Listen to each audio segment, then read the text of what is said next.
Episode 7. Any reasonable person wouldn't have eaten all the food.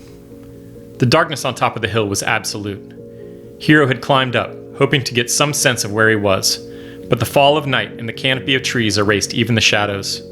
There had rarely been a time in Hero's life where he'd had to make a plan, to solve a problem, to figure something out. It had always been delivered to him by either his parents or the mind. He'd never learned to read, or cook, or even to think through a single stretch of time alone.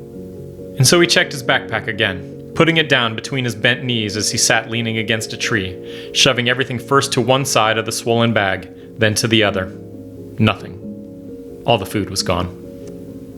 He had found a half-empty aquapack on the top of this very hill, right by the tree he was leaning against. He already finished that too, though he did have 2 more aquapacks left. There was a faint spark of wonder about how a water container would have made it out to this remote location, but not quite enough for any sort of dot connecting. No hypothesis or conclusions. A lifetime without any practice makes for an acute level of imperfection. The present circumstances left Hero too terrified to think about much else anyway. Alone, directionless, hungry, in the middle of the night.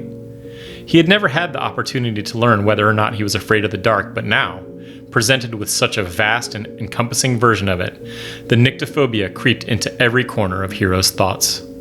Worse still was the cold. There had been one single night the previous winter when the heat system malfunctioned on their house.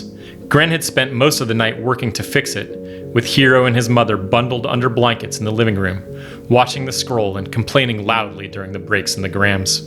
He would have given anything. Well, he didn't have much of anything, but still, he would have given anything to be back under those blankets again. But those blankets, the house, his mom and Gren, the black curtain blocked out all those thoughts, and he returned to shivering.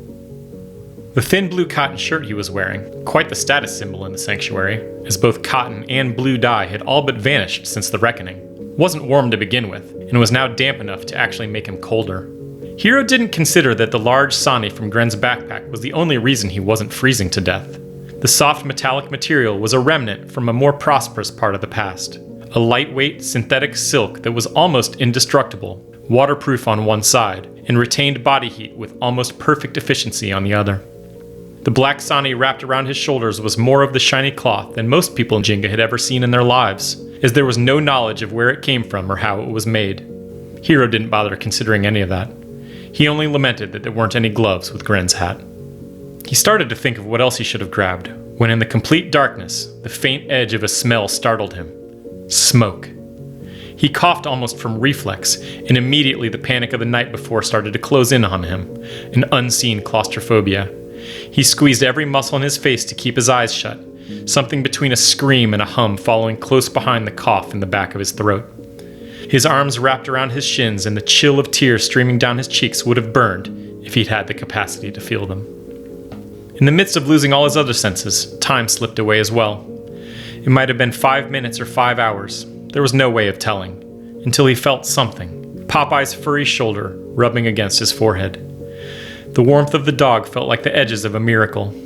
But as his head lifted toward the return of his unintended companion, Hero also caught a faint glimpse of a flicker on the other side of the valley, just a hint of it between the thickness of trees, but unmistakable in the haunting darkness. A campfire.